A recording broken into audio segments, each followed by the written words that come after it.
Welcome to episode 38 with Imad Jbara, who is an entrepreneur within L2 Infinite Insurance. He has a very impressive resume with sales, training teams, training closers on Grant Cardone's team, Alex Hormozi, even Anthony Robbins. So I am very grateful for you to join us today. Thank you, Imad. Dude, man, thank you for having me. It's crazy because we've been trying to do this podcast for so long now, and I'm glad that we're finally doing it. We've had to go back and forth a million times, but thank you for being patient, and I'm glad to be here, bro. No, absolutely. I appreciate you working with me. You've so much going on, and I'm grateful to hear your story. I'm curious to hear your story. Taking it way back, when and where did it all begin for you? Well, dude, I mean, for me, I actually started off as a professional relationship coach. That was my first successful like business. And when I say successful, I mean, it didn't get successful until like the 4 year mark of building it. I'll never forget. I was in high school a long time ago. Again, that sounds bad, but I was in high school, and I just graduated. And I remember I was just sitting in my kitchen in my boxers, just eating Nutella, and I hear this ad come on, and it says this guy can talk to any woman like in the world. Like, hey, he's the best guy at talking to women, getting women, yada yada yada. And at the time in high school, I was doing great. I was a soccer team captain. I had a skinny boy six pack. You know what I mean? So I was, this is it. And I was getting girls left and right. And then Yeah. left high school, I realized I was getting rejected left and right. And I was like, huh. So I guess I didn't have game. I was just getting them because of my status. So this ad resonated, and I'm like, okay, I heard it once, and it was like, yeah, you should buy his book, and it'll change your life. I'm like, all right, yeah, I'm not gonna read a book on how to talk to him. So then, end up hearing that ad six more times that day, which shows people the importance of ads. If it's not the Wow. first ad, heard it six times a day on Pandora, the OG Spotify, and Yeah, that's true. and then I was like, all right, you know what? Maybe I'll read one page. Maybe I'll read two pages. Maybe I'll read 10 pages.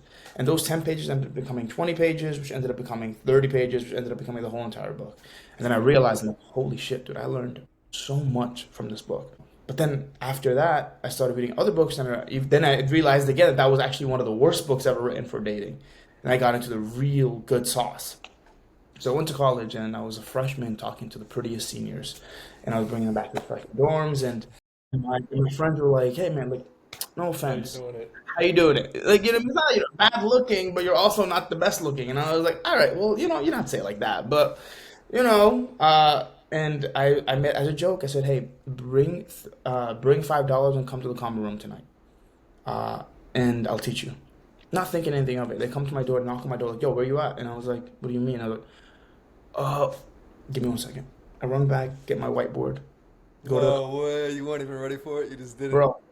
$15 later, three people in there, Oh, that's uh, awesome. and dude, they started crushing. And then one thing led to another. They ended up talking to the sophomores who talked to this, and they were all engineers. So the sophomore engineers, junior engineers, to senior engineers, to people with jobs. And that's how I started making I was making decent, Wow. well, not decent money, but I mean I was making some money during college that like got me through. Smart. You know what I mean? That's kind of where like it all started.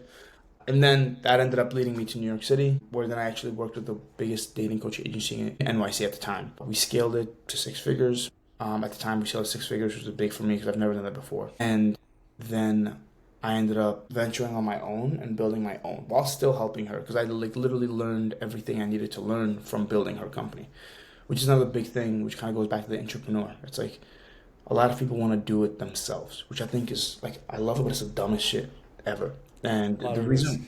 reason why I say it is because I'm like, why are you gonna reinvent the wheel when you can just work for somebody who already has a moving vehicle? Learn how that moving vehicle works, build it on their dime, like take their sales calls, like learn from their mistakes.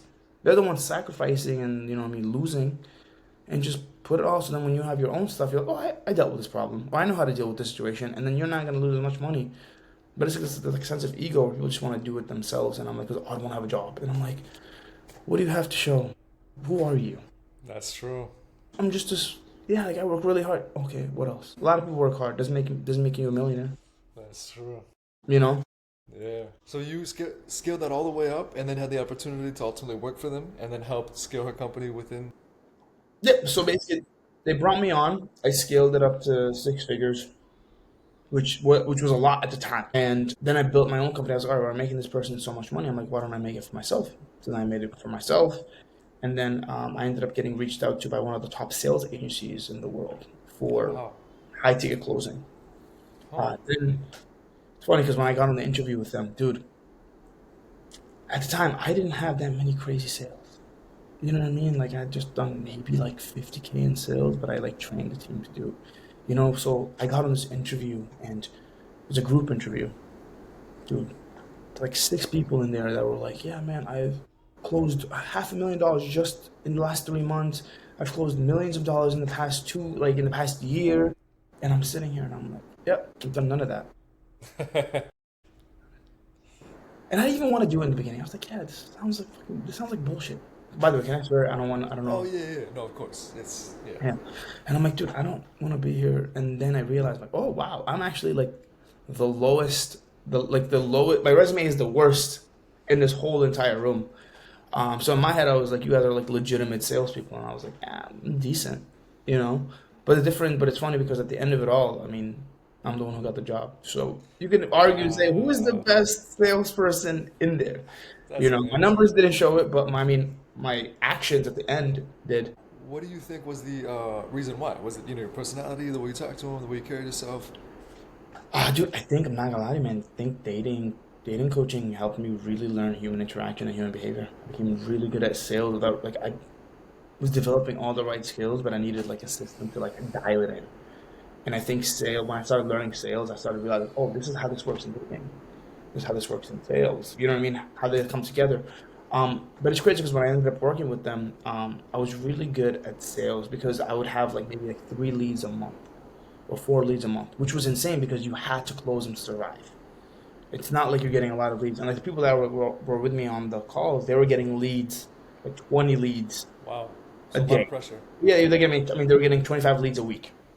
So it's like if I'm closing that much with 4 leads and I have to make the most out of it. Imagine if you give me 25 leads a week. Dang, the I would ratio. have ate. I would have ate. You know what I mean? Damn. But yeah, so I ended up getting into the other. When I ended up getting the job, I ended up actually getting fired. I ended up getting the job, and I was put in situations where I was helping scale sales teams, but the people that I was scaling, they were doing like 6-figure months.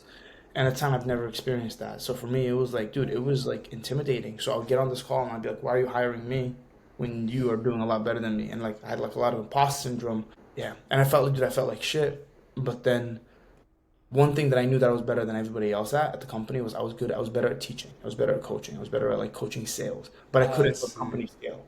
So they ended up firing me like 2 months in because I just couldn't handle it. And dude, that was one of the like that crushed me. That was the moment where I can say my life completely changed. I felt a lot of pain. I was like, damn, because I finally got to play with the big boys and I couldn't hang. You know what I mean? So they didn't think, just to understand, they didn't think that you were on that level sales wise, or It was too you nice. just okay. I think it was like you were too nice. You didn't hold the frame, which is like people didn't respect you on the calls, which is crazy because now you know me as another person. You know what I mean? But it's like Damn. before that, dude, I was really just too nice. And they ended up calling me back and they said, hey, I called them 2 months later. I went away, did some healing, and realized, all right, I stopped letting everything get to me. I just kind of let things flow. And I was like, hey, I'd love to work for one of the clients you have if they're open or they're hiring because they're a recruiting agency. And they're like, you know what? We actually have we have another position for you here, but as sales coaching, not anything else. Wow. Okay. And I was like, done. Put me in. And it was a massive pay cut, massive everything. Did not give a fuck. I was gonna prove Nice. myself. Came in, put my head down, shut it down, and broke every record you could possibly break for that department. That's amazing. You know what I mean? I went like 0 to 100. Like I was not taking any prisoners. I didn't care. I was just like, Nice. and it became kind of that aggression where it's like it was a very masculine company, like a super hyper masculine company where it was like everybody was A players, everybody was sharks, and dude, Kind of like Wolf on Wall Street, the that kind of 100%, dynamic. 100%, hundred That's percent. cool. It was like the testosterone. You can just feel it. And yeah, man, I moved up the ranks so quickly actually to a point where to work with me, I had like 111 clients, one-on-one clients that I was working with in one Man. go. Dude, I was not sleeping. I was just like dialed in, all to prove a point, all to just to prove a point to be like, yo, This is who I am. Like I'm gonna show. Yeah, kind of rubbing in their face, like, Yeah, but I did it in a more humble way. But I was in I my see. head, you know what I mean? But in my head, I was like, I was dialed in. And then a lot of the demand to work with me was so high, they actually had to build a whole back end around working with me. Wow. So the back end they already built didn't work. So then they were like, hey, we want you to go build our back end. And I was like, okay. Here's the thing. At the time, remember, I'd only closed $50,000.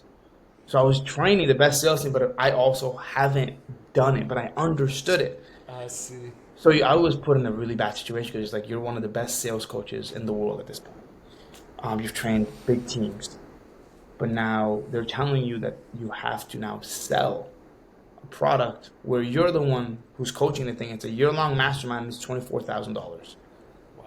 and I'm like, shit. I don't know if I can. And they were like, all right, cool. So they were like, next, like, and I think it was February. They were like, February 16th. I'll never forget the day. February 16th. My boss was like, yeah, February 21st, prepare from now until February 21st, prepare like a role play or a pitch, and then we'll pitch it and we'll go together. And in my head, I'm like, shit. The imposter Okay. syndrome was creeping in. Dude, it was hitting hard because $24,000 to work with me. Do I think I'm worthy of $24,000? Do you think I'm worth, like, I didn't know. Dude, it was Man, like, and this is it's funny because right now I'm giving you like the raw truth. I'm not giving you the bullshit like, oh yeah, absolutely. everything's been dandy, everything like I've been successful. I'm giving you what went on in my head as I was building that success where it's just like it wasn't rainbows and sunshine. There's a lot of stress, there's a lot of pain, A lot of pressure. 100%. So we're there and I'm like so nervous to get on this call with him that I literally called three clients and I practiced with them. And I ended up closing every single one of them. Wow. 75K in like 2 days. Wow. Or like That's 70. amazing. Would you say, not to interrupt, but I go kind of going back and then you'll see how it connects. When they said that you were too nice and didn't hold the frame, would you say in a sense with your background, I'm curious, is that kind of like your superpower where you can connect so well with others with that empathy and your intuition? Dude, the thing, and this is exactly why, where it's just like when we first met, you like I mean when people usually see me, especially in the situation where the program that I was in with Emma and everything, I was always holding frame. Like I was always serious, I was always stoic. You know what I mean? Some people saw like Emma again saw a more soft side. The people that really I connected with saw the soft side. I And they saw see. the heart, they saw the love, they saw all the stuff. But other people, because again, you're working with so many sharks and time, they don't respect that. They don't respect like you know what I mean. If you show kindness, it looks like weakness. So it's like, but it's more powerful when you're assertive and like hold frame and hold authority. But then when it comes down to leading, you can be like, hey, listen, I'm being harsh, but I'm not being harsh to hurt you. I'm being harsh because I want you to understand what you need to get done to get to where you need to get to. I don't care if I'm the villain in your story, as long as you become better, as long as you become great. So the frame is very different. And you see now how it comes from a more authentic, wholesome place compared to being like, yeah, I'm a pushover. Yeah, kind of more like fatherly in a sense. Yeah, I never want anybody to think I'm a pushover. And I think that's why I would hold such strong frame. But that was a secret key to being successful, which is why because it worked with relationships, it worked with business, because people just get in there and they would immediately like listen to you. Because frame is like if whoever has the biggest frame on the call or in the situation is usually the one who's winning. It's like negotiation. The person who's willing to walk away and not give a fuck is the person who usually gets, you know what I mean, the win. And I think that was before I wasn't willing to walk away.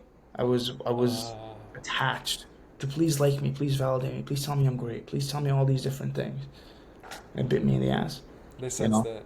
Yeah. So when I ended up getting the 75K, everybody was like shocked, like, oh, and they didn't think it was possible because it's like, who's gonna pay $24,000 to do a year-long mastermind for sales? It's never been done before.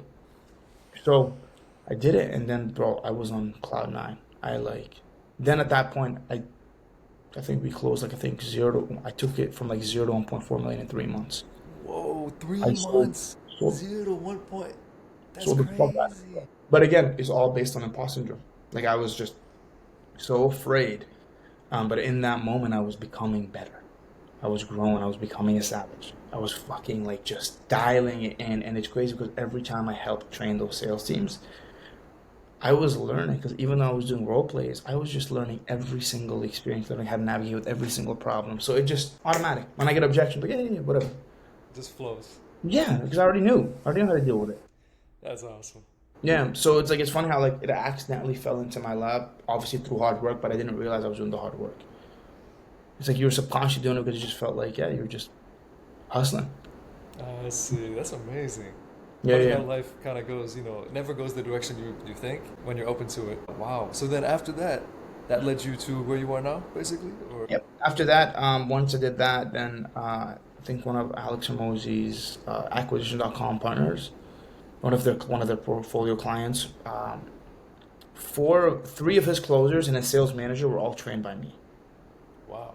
So they were trying to poach me at the time, and so something fell off in the other company. I was like, yeah, sure, and I jumped, and I ended up working with them. And Hormozi was against it. He didn't want me to come in because they were going to pay me a fat retainer, and it was going to cut into his profit margins.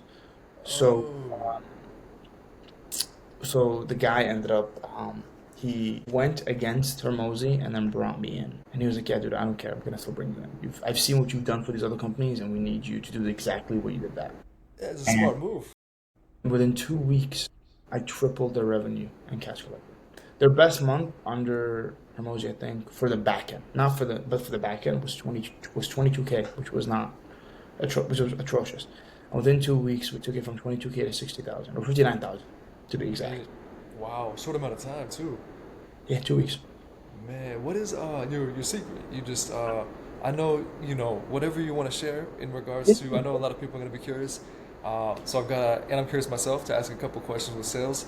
What's your key? Is it certain principles you follow or? Yeah, so there's one thing that one of my old mentors taught me, and I'll never forget. And I do it in every sale. It's called the three levels of truth. Okay? So you have the spoken truth, which is the things that everybody knows. So let's say you're coming to me for dating coaching. You struggle with women. I know you struggle with women. You know you struggle with women. We both know you struggle with women. That's why you're on this call. That's the spoken truth. It's the surface level truth. It's the obvious truth. Second level is the unspoken truth. That's the stuff that you don't want me to know, but you want me to find out. So it's just like because I struggle with women, I sit at home at night and I cry myself to sleep and I stare at the ceiling. You know what I mean? You know that, but I don't know that. It is my job to find that. A good setter plays between spoken and unspoken. A shitty closer plays in spoken. A great Uh, closer plays in unspoken. I see. But a phenomenal closer plays in the third level. The third level is the unknown levels of truth. And basically, these are the levels where you find out a problem that they didn't even know existed. So for you, it's just more of like you struggled with women because you were neglected as a child and you got bullied and you became really insecure about how you're viewed. So you project. And because of that, now every girl is either repulsed by you or they stay with you and leave you when it gets. Wow. So you help them realize things about themselves on a deeper level. So now basically you took and you tell them basically, hey, listen, if you don't solve this problem, it's not only going to help you in relationships, but it's also going to hurt you in business. It's going to hurt you in life. It's going to hurt you in every other aspect of your life. So what you just did is you took $1,000 problem and you made it a $5,000 problem. You know what I mean? Because now this is a bigger issue than Yeah. just who you are as an individual. It's not just dating. If you're soft in dating, where else are you soft? You're getting walked all over in work. You're getting walked over in gym. You're getting walked over everywhere. It's Get not the just root cause. Damn. That's good. yeah. And one of my mentors, like his name's Taki Moore, one of the best. He's not even a sales coach. But he's one of the best in the world at what he does, and he truly transformed my life. I've hired a lot of coaches, but he was one of the ones that was like massive game changer. But yeah. So just based on that, you could see like the shift. Where it's like I would have these conversations with these individuals, and I would create or see the problems that they couldn't see themselves, and we build this deeper level of connection. And obviously, I would just keep closing them, keep closing them, keep closing them. And I was closing a lot, and then I would end up training the sales team, people who weren't savages of closing. So the whole point is like with client retention, the hardest part is making the client retention managers into salespeople. Uh, So basically, you have to realize just because you're helping a client fulfill his goals doesn't mean you can't not sell them. I It's see. kind of like personal trainers. Personal trainers, they just think, oh, we're getting clients, and we're only getting clients so we can actually just like get them their fitness goals. But the reality is, how do you keep them with you? How do you constantly keep selling them on the vision, constantly keep selling them on the idea of moving The forward? Right? retention. That's it. That's everything. You can build I a see. seven-figure company with regular offer and sales, but to build an eight-figure company, dude, you need client retention. I see. That's interesting. It all makes sense though. Yeah. And it's kind of interesting to think that with what you were saying, you would simply be yourself and genuinely try to serve them the best that you could. 100%. And so it just reflected that. And it was just like a natural progression for you. Yeah. Wow. That's cool. So then what would you say if you could give like a new salesperson like 3 things to focus on? What would you say? Tonality is important. Holding frame. And the last thing, and this is one of the most important ones, when you get objections, don't answer an objection with a statement, answer it with a question. Okay. It's like, think about it like this. Oh, this is a little too expensive. Oh yeah, I mean, no, it's not really expensive. It's just like, it's just that's just the price of the product. So you're basically you're giving me a statement to an objection. All objection is just smokescreen. Too expensive? Yeah, I mean, totally get that. I mean, yeah, it is. That's You good. stop and then be like, well, what do you, well, or you can even frame it and be like, I mean, compared to what? Damn. Because for me, whenever somebody says it's expensive, I'm like, okay, so like, hypothetically speaking, let's say I was gonna give you a Rolls Royce or a Toyota. Which would you pick? The Rolls Royce. Why would you pick the Rolls Royce? The value. I mean, they're both cars. They both get you from point A to point B. But what do you mean by value? The price. You could resell it. You could. Oh, so you're telling me if I give you a Rolls Royce, you would resell it?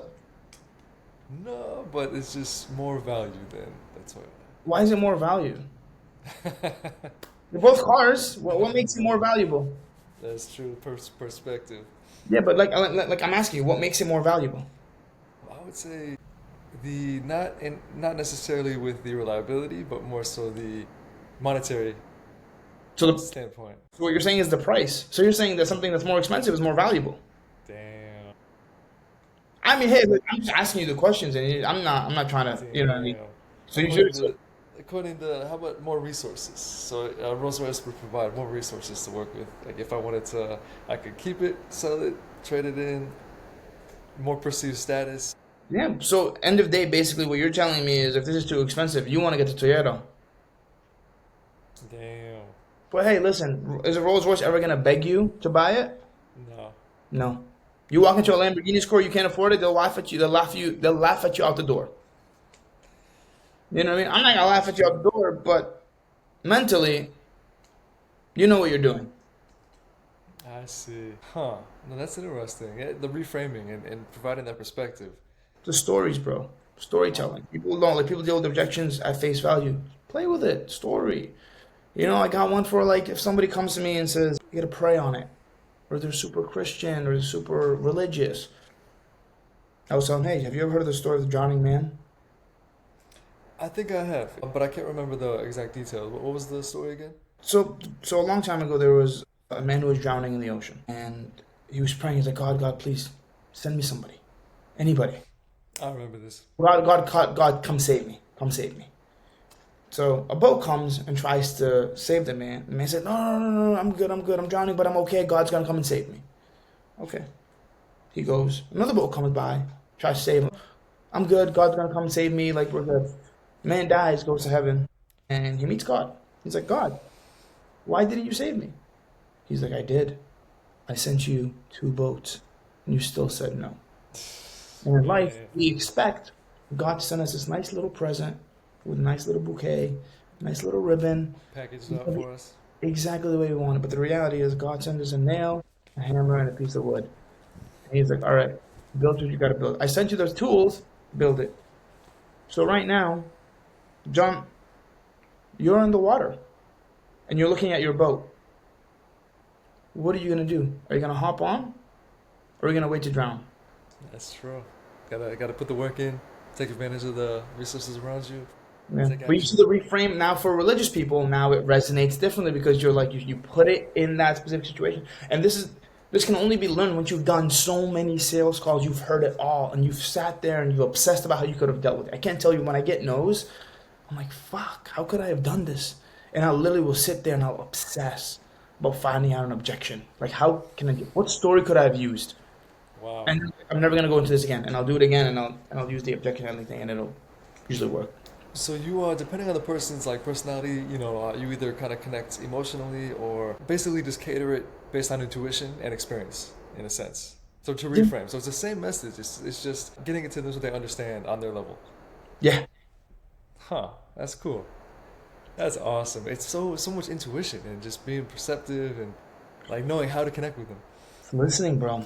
It's listening, man. Salespeople make it about them. Every time they get on the sales call, they want to talk about their experiences. Nobody gives a fuck about your experiences. The guy's Huh? coming there because he wants you to help him or her. So help him. You know what I mean? Help them. Like, just talk to them and connect and be like, why are you here? All sales is like finding out what the person's problem is and seeing if you have a solution that makes sense for them. And I then see. framing it or like positioning it in a way where the value makes sense. I see. Makes sense. I mean, it sounds so simple at its core, and then within that, of course, is everything that you're sharing. That's such an art. Yeah, I Wow. definitely do. I'll tell you that. It definitely is an art. I can't tell you how many people say, like, people will see my sales call sometimes and be like, oh, this seems so easy. And I'm like, I make it look easy. And then they get into the calls and they're like,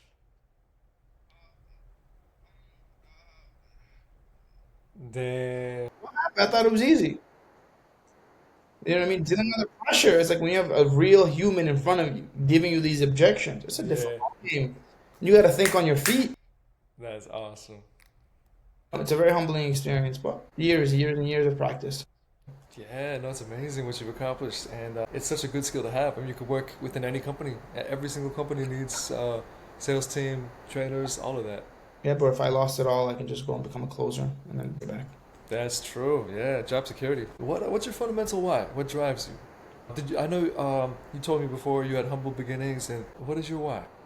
Yeah, dude, I grew up very poor. Parents did decent, but like they left when I was 15. So, mom got really sick in Morocco, and my dad ended up going to try to. I lived with my dad here, and she lived in Morocco. And my dad ended up going trying to take care of her for 3 weeks. He was supposed to be gone for that long, and then ended up being 5 years. So he Whoa. never came back. And they tried convincing me to kind of like go back. But at the time, I had school, I had work, I had scholarships for college, I had everything set up, and I couldn't leave because if I left it, I would have lost everything. So my dumbass, young, like, yeah, I can handle it. And I tried, and bro, it was difficult. But it also shifted my mindset because I like was under extreme scarcity. Because I had nobody to take care of me. I was kind of just going from house. Like I lived by myself for a year, and it was like difficult initially, and then I ended up living with my friends. And after college, like I still had that scarcity mindset where it wasn't enough. Dude, even came a point where I was sleeping in Central Park for some Wow. being. So it's like so now looking at my life and what it's come to, I'm like, dude, it's been like nothing short of a blessing. But I've also like always wanted to not be in that situation. I didn't want my family to be in that situation. I didn't want myself to be in that situation. That's why I also help people because I don't want people to go through the same shit that I went through. You know what I mean? Absolutely. So now, I mean, now my why has become like I just want to build a foundation for my family because I want to be a parent. I love my parents. Every parent could have done better, but like I don't want to put my kids through the same thing my parents put me through. That's why I also want to be prepared and like ready to take care of them when I need to. I Mhm. see. That is a very powerful why. And wow, living so you're literally homeless for a period of time Yeah, and yeah. slept like in a car in Central Nope. Park, or On the tree. oh, you didn't even have a vehicle at the time. Won't do. Wow, man, that's crazy. I did it with them. It was an interesting time. You got a story. Wow, very inspirational story. Yeah, but no, but like, it's funny because the thing is nobody would ever know because it's not I'm not one of those people that like rides the story. And oh yeah, like this is what happened. And I'm like this, and I'm like, dude, it's done. What's done is done. It made me into who I am. I'm fucking proud of it. I love it. You know what I mean? But it's like Absolutely. if somebody asks, I'll tell, but like there's no shame around it. But it's one of those things where I don't like using it as my identity. Yes, no, absolutely. It's just a part of your story. That's it. You know what I For mean? sure. I thought I had it challenging when I was up in Illinois when I first talked to you. Yeah. The business wasn't going well, and so I was living out of my car, showering at gyms while running the business. But like to not have a vehicle and to like be outside, that's on another level. Man.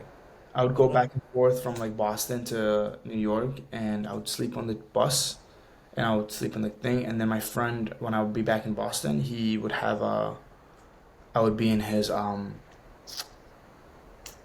dorm room. So like I think I still have a picture. I don't know, but it was like there was like his dorm room was literally uh, it was like a small room in Northeastern. We would just go and I would just stay there when I needed it. Wow. Let me see. I don't know if you can see it like this. Oh yeah, I can see it. Yeah, Wow, that's a tiny that was little the whole room. dorm room. That was the whole room. That It's little, just all yeah, bed and a dresser, two beds and a dresser. That's it. that was his bed, and the one on the floor that was mine. I would come in there and I would stay with him in his dorm room. Wow, nice friend. Yeah, dude, love him. Did a lot. Man, wow. If but what did you learn most from that period of time? Would you say like adaptability and resilience? I didn't want to do it. I didn't want this to be my life, man. It made me resilient, dude. Like, dude, nothing can happen now that can really, really shake me. Yeah, it can annoy me, it can hurt me, but dude, it's never gonna be that bad. It could never be that bad again. And even if That's I lost awesome. it all, it could never be that bad again. That's true. Dude, I've helped so many people. I've done so much good for so many people that is like, one, they would never allow that. My friends would always, I think they would actually appreciate that more. I think Emma would have told you this as well. It's just one of those things where just don't ask for support. I'm one of the person that always takes care of everybody else. That's kind of my biggest weakness, where I didn't ask for support. So I think if I ever was in a situation where I needed people to support me, dude, people would be so happy. Like, yeah, yeah, of course, of course. I see. Because you never ask for anything. You're always just giving us stuff. And I'm like, yeah. And so, you know what I'm talking about? Like, I think I'd be Yeah, in good the hands. opportunity to give back. Yeah. I see. That's a good place to be. To just genuinely want to, give and help, and then if you ever need help, everybody's there for you. 100%. I mean, look at our situation where we were talking about business and everything. Like, I had no reason to support, but I just want to see people grow. I want to see people get better. I'm not one of those people that's gonna be like, obviously, if there's like a lot more work that needs to be done, then I'll be like, all right, cool. Now, Yeah, you know what I mean? But obviously, if somebody just needs support and get on a call and like, hey, how can I deal with this problem? Give back. I mean, my whole career has been built on giving back. My reputation is literally what's made me the money. I love that. I was telling Emma the first time I talked to you how I couldn't believe you took time to, help me with all that advice and feedback. And then even now with jumping on the podcast, it's amazing to come across such humble people that just want to help because my whole life I've tried to seek out individuals like yourself to have conversations, to grow and learn. And it's a small percentage that actually want to take the time to help. So I really appreciate that. Of course, man. And I think it's because they just don't think the person can add. Like these individuals, they don't think the person can add value, but they don't look at it from a different perspective. Or it's just like there's a lot of things you can add. I can learn a lot from you around potentially even having like your first kid. How does that experience deal with? And also congratulations on that. Thank you. But there's like, and I think there's like, it's like you have to find what you can learn from people around you. That's It's true. not like just business. You know what I mean? Like I might not come Yeah. for business advice, but I might come to them for relationship advice. I might come to them for fitness advice. I might come to them for all these things where you're more of a master of your craft than I am. Also, you're a world record holder. How does that, Yeah. you know what I mean? How does that like play into it? Like, what did you have to do to make it happen? Like, all these small things make a big difference, and I think that's the part that a lot of people don't see. I see. No, that's true. Ultimately, anyone can learn from anyone. Yeah, I like that. If your journey was turned into a movie, what would you call it? What would the title be? dude, that's a tough one. I mean, one day you got to make a movie for real. Your movie would be like better than. Well, I don't want to say better than because everyone's path is different, but Pursuit of Happiness. I honestly, that was gonna be it. I was gonna say Pursuit of Happiness. That was literally gonna be the thing in my head. I was like in the movie that really inspired me to the Pursuit of Happiness Dang. because it was literally so similar, but not like Yeah. you know what I mean. The Pursuit of Happiness was like, but also it's not just about the movie, but it's just also about the chase for something that is fleeting. Huh. We always think that it's just like we people are always chasing happiness, but the reality is you should be chasing joy. And the reason why I said this is because joy is a moment. Like I am having, Uh, you know what I mean? So it's like for me, this is how I determine if my day was good. If I smile more during the day than I frown, then I've won the day. wow. If I frown more, then I've lost a day in my head. Wow, I like that because life is just a series of moments. That's all it is. So people look for this long-term happiness, but that's never gonna happen. You'll be driving, somebody will cut you off, flick you off, and it'll ruin your day. It won't ruin your day, but it'll piss you off, and it'll take you off the trajectory of happening. So I feel like if you're just waiting, and then you get hard on yourself because you're like, damn, I want to be happy, and now I'm not happy, so now I'm not good enough, and I let this person get to me, so now I'm definitely not good enough. So you see how now it compounds. Oh yeah, it's like You know what I mean? Yeah, and then you find different things to be mad about and hurt, and then the happiness is gone compared to joy, where I'm mad in this moment, I'm annoyed. Let me be annoyed. I'm gonna keep riding this feeling, and then I'm listening to a cool song or I'm listening to something funny. I'm gonna get back into joy. Huh. I like that. Ultimately, you don't let it shift your energy and you just focus on being present and Yeah, having those enjoyable moments. I like that. You're right, because focusing on happiness long term, it's almost like a mission or like a to do or like you're yeah, almost, if you're always chasing, you never have it. 100%. Wow. I like that. Interesting. A random question, but with your amazing story, if someone feels stuck and doesn't feel happy with their current situation or circumstance, what would you tell them? Learn a skill. I don't care what anybody says. Learn a skill. Right now, a good skill to learn is AI. Easier than ever. Learn AI, and also try to find people that are very successful, that are more successful than you, and just ask them questions and hear what their biggest problem is. For me, when I started and I was really starting to make money, I would go to these like the person for the dating coaching. I was just a coach initially, and I would always ask her, I'm like, hey, what other problems are you dealing with in the business? And she'd be this, and I'd find solutions, and I'd find solutions right away. So I'd go to these rich people, and I would ask them like, what is your problem? Just like my first big client, he was a successful entrepreneur who had a Maserati at the time or a McLaren, and he was like, "Yeah, girls are intimidated by my Maserati. That's why they don't like me." I'm like, "That's not why they don't like you." What? That's And not what. I'm like, "But okay." I'm like, I went to him and I had I think at the time like my course was like $5,000 to like work with me, but I'm like, I'll give you my course for free in exchange for your top closer on loan. You give me your top closer for like a week or 2 weeks, and I will give you my course for free for 8 weeks. Wow. His brother came, made my money back, and then I gave him 8 weeks of free thing. But it wasn't just about giving. It wasn't about giving him a $5,000 course. It wasn't a $5,000. Like I didn't lose $5,000 because at that time I built a relationship with him, Uh, and I supported him. And then that person ended up hiring me 4 years later to be the COO for his company. wow. You see I what I mean? So it was see. like four Yes. years later. This was like, you know, I'm looking long term. I'm not looking short term. So for me, it was like I would find these individuals and I would find out how I can add them value. And in that moment, I would change their life. Every single person has a problem. Every single person. How do you find that problem? How to diagnose it, and how do you give them the solution? And if you give them the solution to the right people, they will then give you the world, their connections, their network. You know what I mean? I love that. If a billionaire comes to you and he says, I just want a connection or a relationship with my daughter again, and you can find a way to get him a relationship with his daughter again, you think money's going to be an issue? You think this man's not going to be eternally in debt to you?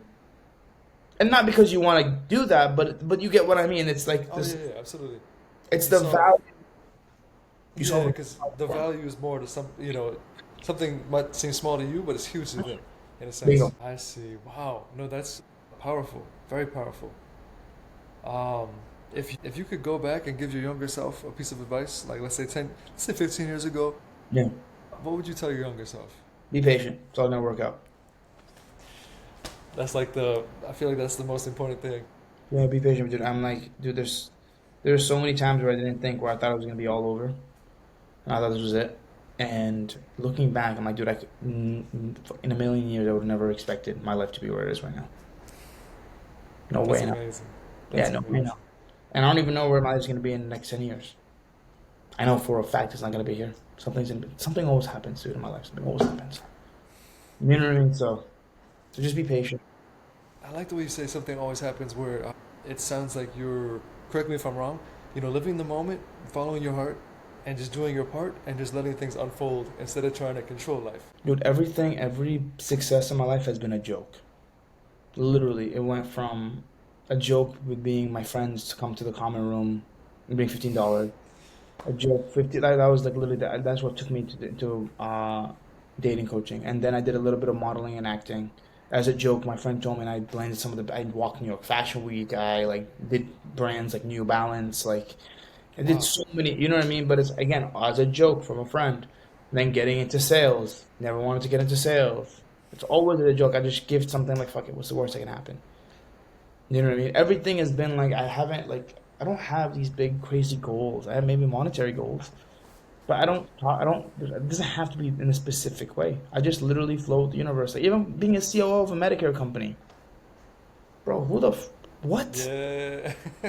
Like, So I've been a COO, but not for, you know what I mean? Like for coaching companies, but it's just like, I just keep running into these situations, keep getting opportunities, and I'm just like, okay, cool. This is the next chapter. Amazing.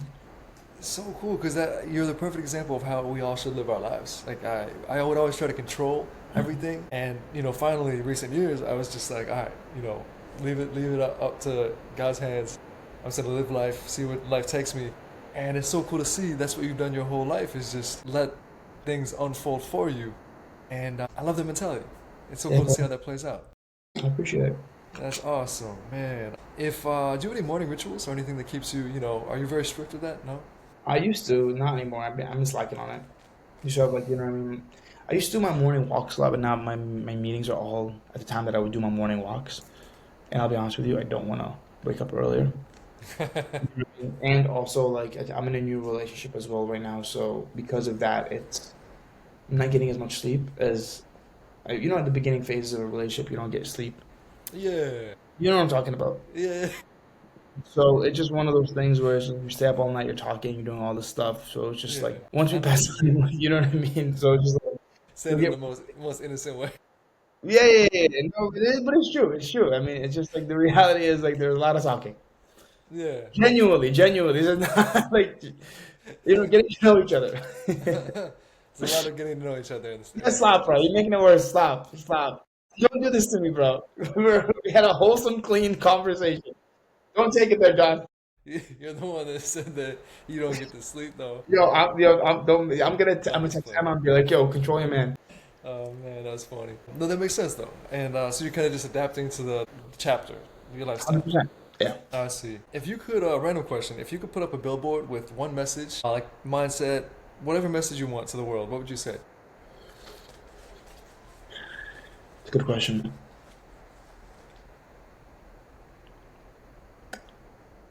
I honestly I really like follow the things that start off as jokes. Okay. It's crazy, but it's like so like unique for my life. It's like follow the things that start off as jokes.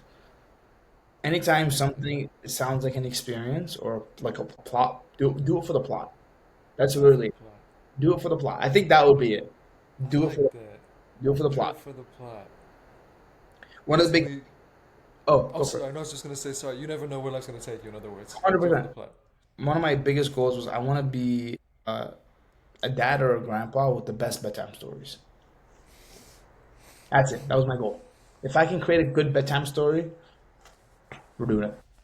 That's awesome. I like that. I like that. You gotta write a book. I mean, I wrote a couple, but not for my bio. Like, you know what I mean? I've written two books so far, but I want to write one for my story. I think Oh, that'll be. what are your books that you wrote? One was for college students on how to like succeed in college. Called The College Cheat Sheet. That was my first book. I wrote it in college. Again, for the plot, dude. I've done like so much. Just this is what I mean. Like everybody thinks success is this like this linear path. When dude, I've thrown shit at the wall since day one and hoped it stuck. That's awesome.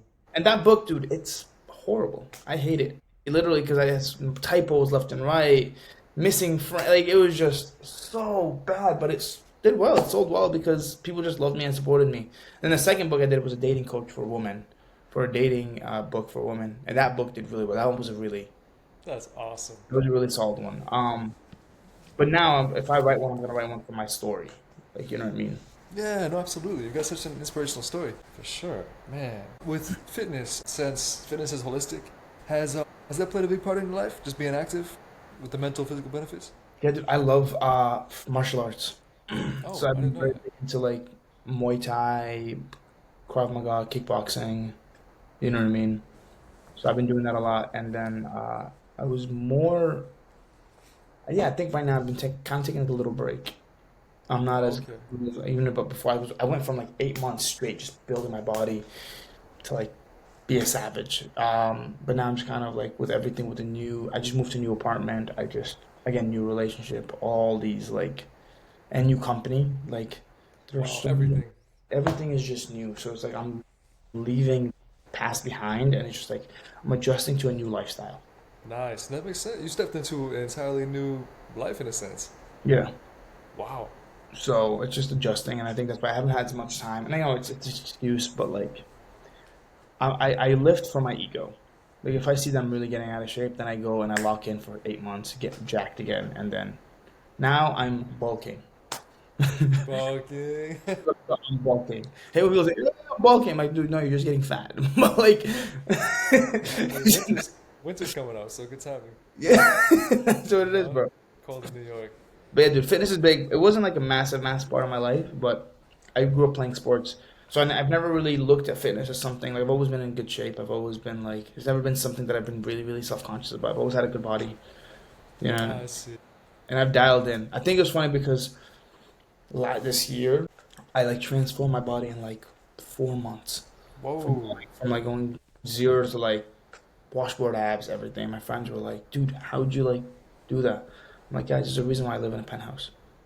Like, cause they see my friends will see me and they're like, you're just like, you don't work, you don't do anything. I'm like, and it pisses me off because I'm just like, I have busted my ass off to have this Yeah. flexibility. And I think for like the ones that know me and the new friends that don't know, they see me like I'm always kind of free and always chilling and always have like time for myself. You know what I mean? But now they're like, oh, now we get it because once I dialed in, I'm like, nothing else mattered, and you could see the Ah, eating healthy, like everything was just dialed in. It was just like this obsession. And I'm like, this is what differentiates somebody who becomes successful and somebody who doesn't. that's true. That hyper focus. They saw it and they were like, now we, I'm like, yes. It wasn't an accident. This wasn't bullshit. This was dialed in. When I want to dial in. That Do I makes usually want sense. Not really. The level of intensity most people can't Yeah. reach. I see. And would you say building a foundation when you were younger, did that make it easier for you, as an adult to Yeah, maintain? muscle memory. Muscle memory is, dude. I used to do the Arnold Schwarzenegger workout, the DT, the blueprint to mass. That was, dude, one of the most intense workouts of my life. And that one, I would do it for literally 2 months. My body would get back like that. But it was also 6 days Holy. a week. It was 6 days a week. Oh, that's a lot. Yeah. It was intense. It was intense. But it was like, but again, this is what I'm talking about. The level of obsession where if I'm gonna do it, I'm gonna do it like the great. I'm not gonna. Yeah, it's a good Not mentality though. gonna yeah. Life's too short, you're going all in. Yeah. I like that. It's a crazy how building that foundation when you're young, it really does carry you. Like when you're older, it's crazy the difference as opposed to starting, late. There's always Yeah. benefit, but that foundation is like, man, strong. What kind of music do you listen to? Like, either go-to song or playlist? If you're, I like OG R&B, like Akon, T-Pain, Eminem. You hey, know, God, that was like I love that. Yeah, I really like R&B, but now Teddy Swims, the old okay, Teddy Swims. You know what I mean? That's my man right there. I love. nice. You like Uh, 112 or Jagged Edge back in the day? who? Like old, even older R&B, like Jagged Edge or Yeah. Back in the good, but that's what I'm saying. It's like I don't know. We sound old right now saying this, but it's like old music was so much better than like early 2000s. Maybe me and my girlfriend were literally having like we were just listening to like old Kanye, old Akon. We were just listening to all of their music, and we were just like jamming. We were having such a fun time. It was like a nostalgic like moment. yeah. It's so good that it's coming back now. Like high schoolers now are listening to the music we listened to in high school. Yeah, but it's also like when we listen to stuff, Michael Jackson with all that stuff, where like like I love, dude. I like Frank Sinatra. I love Frank Sinatra. I love listening to Elvis. Elvis has some great songs that you didn't know was his songs. Oh wow. Like that's what I'm saying. Like I'm like an old soul when it comes to music. I really like. I like a song with a story. I don't like fucking. I mean, beats are great. I like melody, but like I like a song with a story, and I feel like songs back then had more of a story compared to now, where it's just like WAP, bro. Oh yeah. WAP is lyrical genius, bro. So let's not take away. Classy too. Yeah, but you get what I mean. So it's just No, I like do. I do. different. It's different. Yeah. No, that's 100%. I agree with you completely. That's so true. Do you, since you travel a lot, kind of my last question in the fitness section, but what's your favorite gym you've ever been to? Any cool gyms? Either like a Muay Thai gym in like Thailand or anywhere in the US? Nothing stands out in particular? Dude, I'm not gonna lie to you. I went to the Gold's Gym in California. The one on Venice Beach. yeah, Yeah. that was sick. It was different. It was unique. That That one is was cool. that one was really cool. Yeah, that where it all started. I think that was all really cool. I really like. I mean, I also like. I never forget like the first time I went to. There was like the Boston Sports Club, which is like a, but it's like, but it was when I was really young, and it was the first time I went to a big gym with a basketball court, has everything, had a boxing gym, had like, and not gonna lie to you, that was my one of my all time favorite gyms, just because it was so much nostalgic Oh, I see. meaning to me. You know what I mean? It was just so much. I remember I like learned how to dance there. I learned how to box. I like you know what I mean? Like there were just so many stories around that. That's why like now they shut it down. Obviously, like it's been freaking a long time. But like, but that was kind of. But yeah, there wasn't like any gym that I've been like, oh my god, this is you I know, see. Sounds like a cool gym though. How you learned so much there. 100% dude. Because there's so much stories that were after high school. We would just that was the gym we'd go to, and it was like $20 a month because we were students. Oh, nice. And so we'd go, we'd train. There's studios where we can dance. You know what I mean? There was like, yeah, there was so much. A Oh, basketball court, a pool. You literally had it all. So we would just go and hang out there after school. that's We'd go awesome. work out, but we wouldn't really work out. We'd just go and box or like do something. That's cool. Back in the day, we'd always go to like the YMCA and people, play basketball Dude, and the kind of the same YMCA was situation. the Boys and Girls Club. I don't know if you had that, but we had the boys. Yeah. It was fun. So much fun back in the Yeah. day. Yeah, man. So Man, many things, bro. that's awesome. Yeah. What would you say? Do you see any parallels between career and fitness? Like any symbolism? Like has it basically translated into your life in any other ways, like with discipline?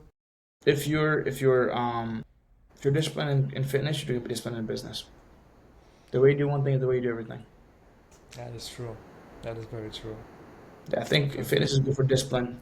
Um, Nice. No, I agree. I've got about a few more questions. The best piece of advice you ever received from a mentor or a role model? What would you say? Whenever you go into a company, go in with the mindset of leaving within the next 3 months. Oh wow! So soak it all in and basically give 100%, maximize. No, he basically meant go in with the mindset to delegate yourself out of a job. If you're so Oh, it's like how do you build out systems and processes so when you're ready to get out of that position, you can bring and hire somebody else to do it exactly like you. Then you can move on that's to bigger and better things. So now every time that I go into a company, I'm always thinking about how can I get out of here as quick as possible. wow. And it's made me so much money. It's like it's been such a different way of thinking about business. That is interesting. Yeah, most people immediately think the long term. Well, here's the thing: you're gonna lead them, but you want to lead, you want to train leaders. And the biggest part is if you can train a leader and they can do everything you're already doing. You pay them extra money, then you make money. You do nothing. Wow, You've already that's a done the work in the beginning. good point. Yeah, people try to control so much, and it's just like sometimes I'm gonna trust you that I can. I'm gonna let you control it, but I'm I gonna give you see. the tools. I mean, that's a true leader is to, not micromanage, but to empower. This is it, bro. I like that. Yeah, I just shot a podcast recently with one of the top COO. Well, he's the top COO coach in the world, and he had me on his podcast. And dude, if you listen to that podcast, gem. Like when I say gem, I mean I gave so much sauce on business and how to lead a company from a leadership standpoint. It was insane. I want to check that out. And for the listeners, where can we find that? I will. I mean, I'll send you the thing, and you can put it in. You know what I mean? You can put Okay. it whatever. It's like a second on command. It's called the second on command by Cameron Harold. Nice. I'll link it at the bottom of when we launch this one. Okay. Nice. Nice. I'm excited to hear that. And what are some non-negotiable habits for you to help you stay productive? I know you work out, you have your fundamentals, but then you kind of adjust with life, which makes perfect sense. Are there like some non-negotiables? That have to do. Yeah, yeah, like daily reading or Morning family walks. time. Morning walks were Ah, okay. negotiables. Now they've been negotiable because of everything happening. But like those are usually my non-negotiable. Like that's how I start my day. Every day was the best way to start my day. Nice. You walk through like Lady, where? Ladybird. Lady Bird. Okay. Oh, Yeah. you're in Awesome. Austin. Yeah. Yeah, Lady Bird Lake. Yep. Ah, okay. Yeah, for some reason I was thinking you were in New York. I forgot you were in Austin. Yeah. That's a cool city. I In New was there York, for. in New York was more Central Park. I love Okay. Park all the time. You ever do the Greenbelt? Yeah. I love it. I was there for 4 months in Austin, and at that time, the Greenbelt was like so. There was, you know, full river. Is it still flowing, or is it kind of dry? It was dried up last time I was there. Yeah, but then it comes back. You know what I mean? It's just Ah, like, okay, good. and we have like a lot of rain, but like I haven't been there in a bit as well, so it's been a while, so I can't really speak Ah, for it. cool city though. Very entrepreneurial. Yeah, yeah. It's great for your if you honestly for your network, and it's incredible. Hmm. I gotta keep that in mind. I gotta visit there more often. Second to last question would be the legacy that you want to leave behind. What would that be? What do you mean by that?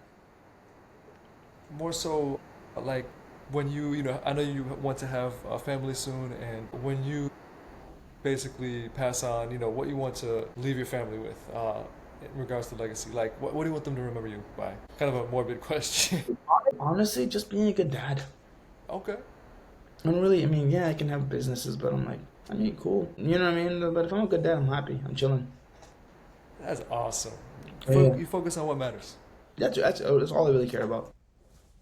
Nothing career related, just good father, good person. That's it. If listen, if I die and a lot of people are at my funeral and they're all happy and they're all like enjoying, like you can see that the love that like I did something good for them. Good, I'm chilling. I did good. I told my friends, I'm like, I want it to be a roast. Like on my funeral, I want it to be a roast. I don't want A everybody rose, making no. make jokes of all the things that you know what I mean that I did that pissed you guys off. That's it. That's awesome. 'Cause that's how I know that's how I know they love you. By That's roasting your ass. I like that. It's a very different mentality. I've not heard that yet. That's good. That's what we want it to be. That's funny, man. So then, last question is, how are you going to continue excelling beyond boundaries? Like, what's next for you? Lock in for the next 3 years with this Medicare company and then take it to a point where we can sell it and then live on a farm. Live on a farm. Okay. That's my next goal. Be a family, live on a farm, call it a day. I'm a very simple man, man. I'm a very simple man. You know? Very, very complex, but yet simple appreciation. I understand that. And I think the complexity is what made me learn to appreciate the simple things. Interesting. The complexity is what made me learn to appreciate the little. Huh. That's deep. Yeah. You realize, man, none of this stuff matters, and it's just more of like how you perceive it. Life's gonna keep throwing stuff at you left and right, and it's like it's all about how you react. If you react in a negative way, life can then manipulate you. If you don't react in a negative way and you take it as a way to learn and grow, you're in full control. That is deep. No, you're right. It reminds me, Viktor Frankl, the Yep. As a Man Thinketh. Yeah, yeah. You just you interpret. He Wow, survived because of the way he thought. that's crazy. I love that mentality. Yeah, you determine how things affect you, Yeah. man. Well, that is it, Imad. Would you like to share? I appreciate you on here today. So much value. Yeah, of People are going course. to benefit so much from this. I really appreciate it. Where can people find you? Just my Instagram. Imad Okay. Speaks. You know what I mean? IMAD and then Speaks. But yeah, I mean, and like I said, always open to DMs. If anybody needs support or whatever, just reach out. Anybody can help. That's amazing. Thank you Yeah. so much. That concludes episode 38, and I look forward to sharing this one. Dude, thank you for having me. Thank you.